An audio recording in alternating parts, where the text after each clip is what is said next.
계속해서 전해드리고 있습니다. 법원이 체포방해 혐의 등을 받는 윤석열 전 대통령에게 징역 5년을 선고했습니다. 네, 재판부는 형의 대부분을 유죄로 인정했고 죄질이 매우 좋지 않다, 비난받아 마땅하다며 윤 전 대통령을 강하게 질타하기도 했습니다. 현장에 나가 있는 취재기자 연결해 보겠습니다. 이경국, 권준수 기자 전해주시죠. 네, 서울중앙지방법원에서 윤석열 전 대통령 체포 방해 혐의 사건 선고 관련 소식 전해드리고 있습니다.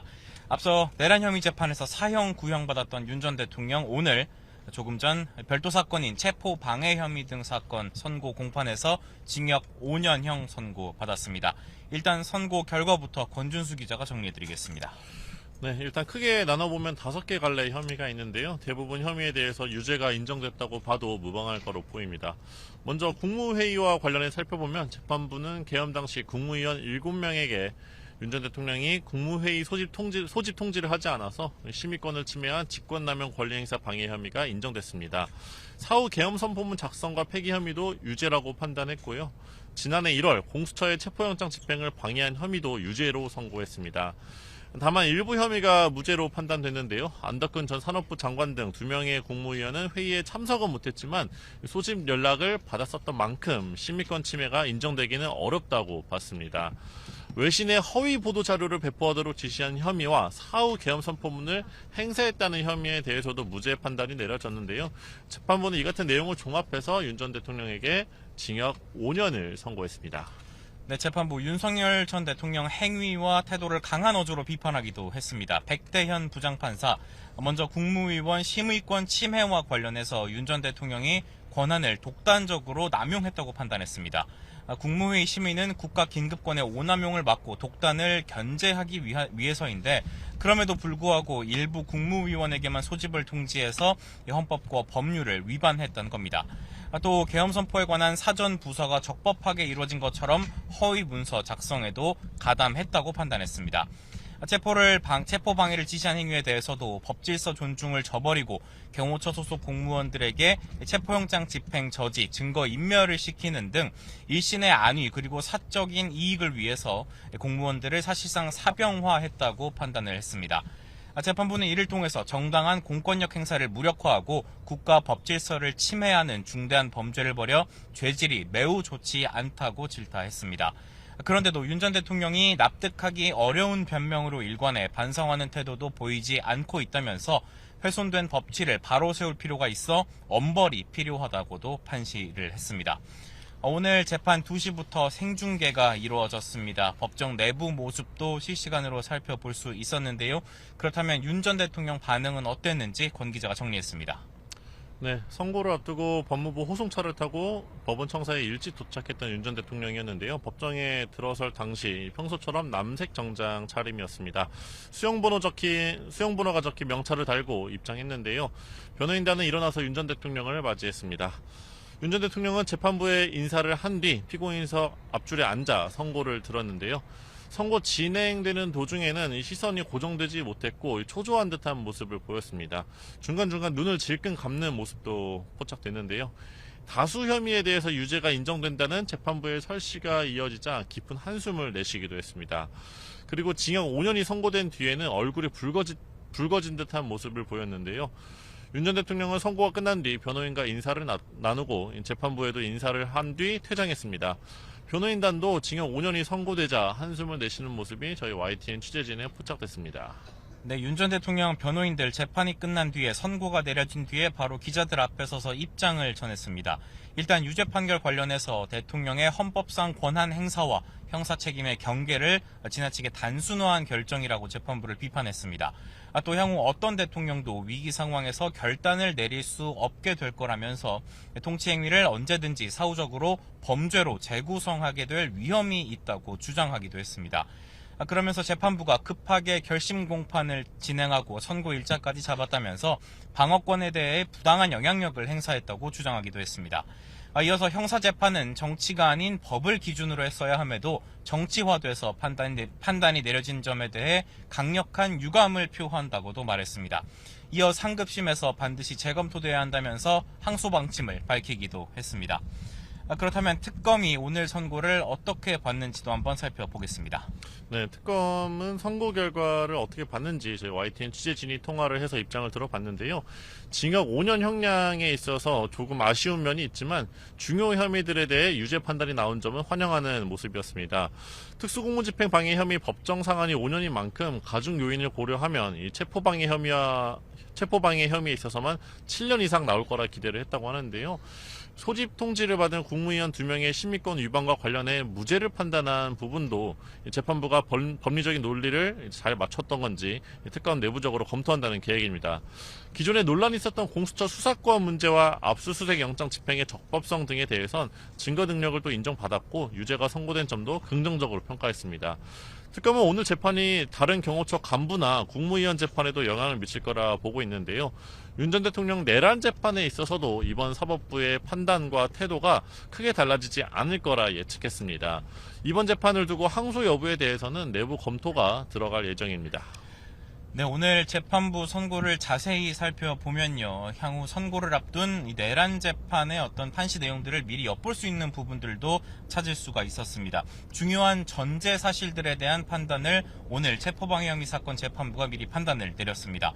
먼저 계엄 전 진행됐던 국무회의 관련해서 재판부는 윤 전 대통령이 국무위원 전원의 의견을 더 경청하고 신중을 기했어야 한다면서 사실상 절차적 하자가 있었음을 인정하는 듯한 판시를 내놓았습니다. 그리고 윤 전 대통령 측 앞서 체포 방해 혐의와 관련해서 공수처의 내란 혐의 수사권 문제를 거듭 지적한 바가 있습니다. 내란 혐의에 대한 공수처의 수사권은 존재하지 않는다는 주장이었는데 재판부 일단 직권남용 혐의에 대한 수사권 공수처에 있고 이에 대한 관련 사건으로서 공수처가 내란 혐의를 수사하는 건 역시 가능하다며 공수처의 수사권이 존재한다고 판시를 했습니다. 이 부분은 내란 혐의 재판에서도 주요 쟁점으로 다뤄졌던 부분이기도 합니다. 다만 재판부 앞서 비상계엄이 내란인지 아닌지 여부는 이번 사건의 쟁점이 아니라고 밝혔었는데 실제 오늘도 12.3 비상계엄에 대한 구체적인 성격은 규정하지 않는 모습이었습니다.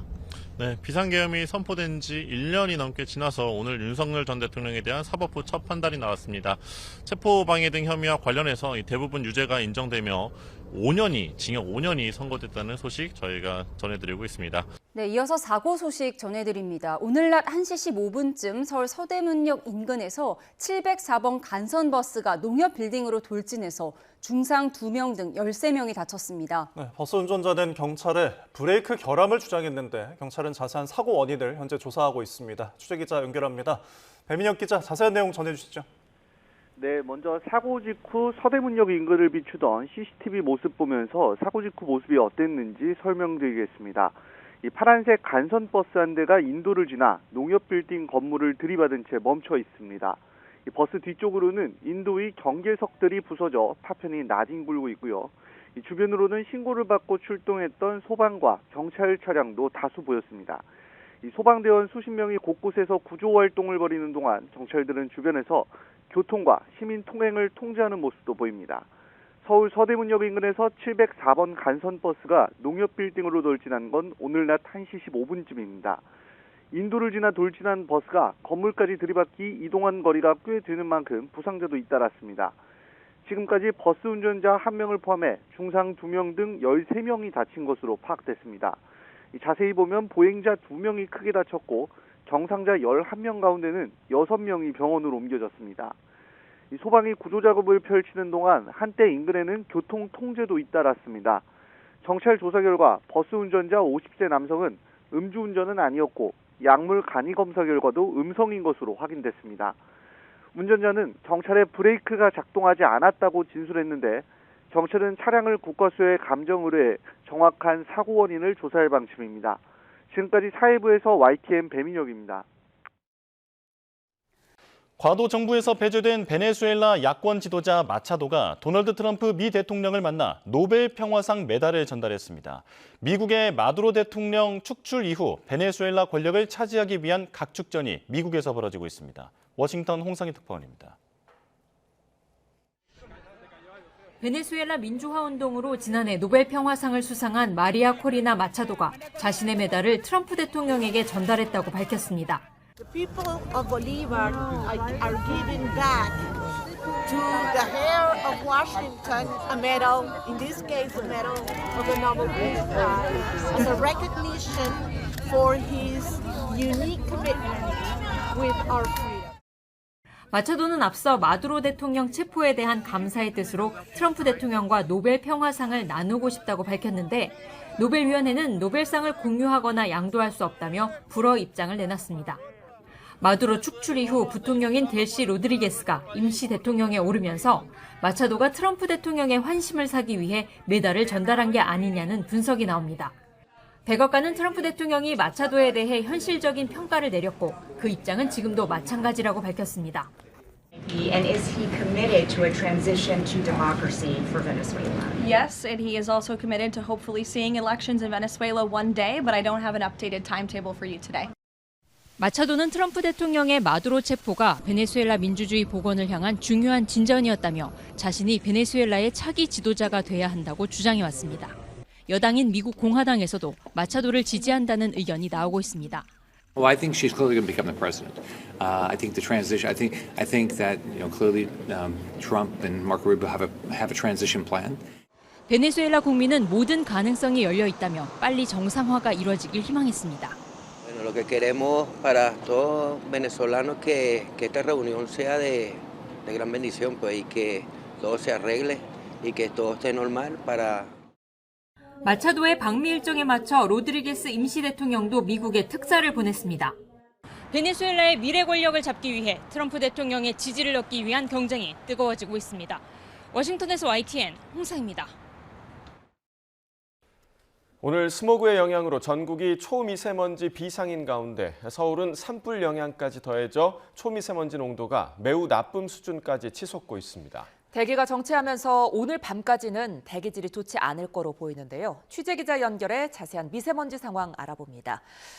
공기가 무척 탁한데 서울은 산불에서 나온 연기까지 더해지면서 초미세먼지 농도가 더 높아졌다고요? 네, 오전 11시 기준 서울의 초미세먼지 농도는 세제곱미터당 85 마이크로그램으로 매우 나쁨 단계를 보이고 있습니다. 특히 오전 11시부터는 서울에도 초미세먼지 주의보가 발령됐는데요. 강남 구룡마을에서 발생한 산불 연기까지 더해지면서 공기질 악화를 더 키운 걸로 분석됩니다. 서울뿐 아니라 제주와 전남, 경남을 제외한 전국 대부분 지역의 공기 역시 탁한 상황인데요. 수도권과 강원, 충청, 호남, 경북에는 초미세먼지 주의보가, 세종에는 미세먼지 주의보가 발령 중입니다. 어제부터 유입된 스모그가 밤사이 대기 정체로 빠져나가지 못하고 쌓였기 때문인데요. YTN 재난보도 시스템 이다스로 실시간 미세먼지 상황 알아보겠습니다. 먼저 서울 가양대교 북단입니다. 한낮임에도 마치 흑백 화면처럼 하늘이 온통 회색빛입니다. 다음은 올해 들어 처음으로 미세먼지 비상저감 조치가 발령된 전북 지역입니다. 아침에는 도로 형태조차 구분하기 어려울 정도로 시야가 나빴지만 지금은 다소 나아진 상태입니다. 하지만 하늘은 여전히 흐릿합니다. 전북과 함께 비상저감 조치가 내려진 충청, 태안 벼편교차로 부근인데요. 이곳 역시 아침에는 짙은 안개와 미세먼지가 겹쳐 한 치 앞도 보기 어려워졌지만 지금은 많이 나아진 모습입니다. 안개는 기온이 오르면서 점차 해소되고 있지만 미세먼지는 오늘 종일 영향을 줄 전망인데요. 국립환경과학원은 내일 오전까지는 미세먼지의 영향이 이어지다 오후부터 청정한 북서풍이 불어오면서 농도가 점차 낮아질 걸로 내다봤습니다. 지금까지 과학기상부에서 YTN 김민경입니다.